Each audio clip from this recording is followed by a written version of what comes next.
समस्त भक्त मानक मोर हृदय प्रणाम। आध्यात्मिक वार्तालाप आपण मानक पुणी थे स्वागत। आज आध्यात्मिकतार गोटे कथा कहूँ शुणु। किछि लोक मते पचारिले तार उत्तर रखिबा एठी कहि रखुची जे आमे जेतेबेले भगवान को किछि भोग लगाऊ, किछि सुखिला भोग कि किछि फल पाचिला कि किछि रंधा द्रव्य जेतेबेले आमे भगवान को आगरे रखिकी थाली रे भोग करू, सेतेबेले भगवान किछि नौ नाहांती, किछि खाऊ नाहांती बोली किछि लोक मते प्रश्न कले। सेथिपाई आमे जो भोग लगाउचे भगवान तो किछि खाऊ नाहांती, जेमिति थाली रे भोग थाए सेमिति थाउची। एहार अर्थ कोन, आमे कोन पई भोग करू?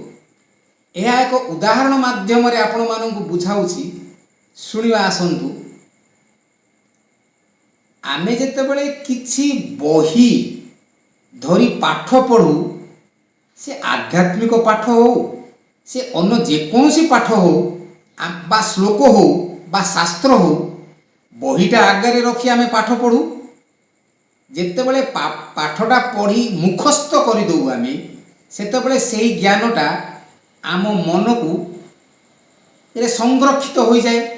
माने स्थूल रूप रे सेही बही, सेही ज्ञान, सेही श्लोक आम आगे अछि, किंतु सेही ज्ञानटी आम मन भीतर को सूक्ष्म रूप रे गला। स्थूल रूप रे सेही बही अछि, किंतु सूक्ष्म रूप रे आम मन रे रही गला। जेतेबेले मध्य आमे सेहीटा को बही न देखुनु, आमे मनस्तर द्वारा कहि परिबा जे सेहीटा जेहेतु आम मन रे रही गला सूक्ष्म रूप रे।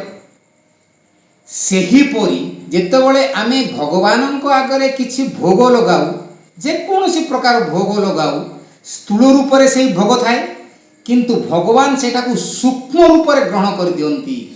सेथिपाई आमे आ जानि पारु ना स्थूल रूप रे जेमिति थिला सेमिति अछि बोली भाबुछु, किंतु भगवान सेही भोगटी को सूक्ष्म रूप रे ग्रहण कले।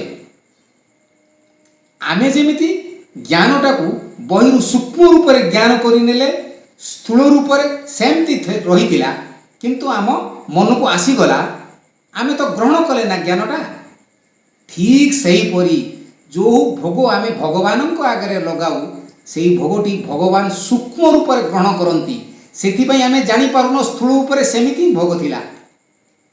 किछि लोकर प्रश्न मते पचारिथिले, ताहार उत्तर माध्यम रे आज एही कथाटी रखिली।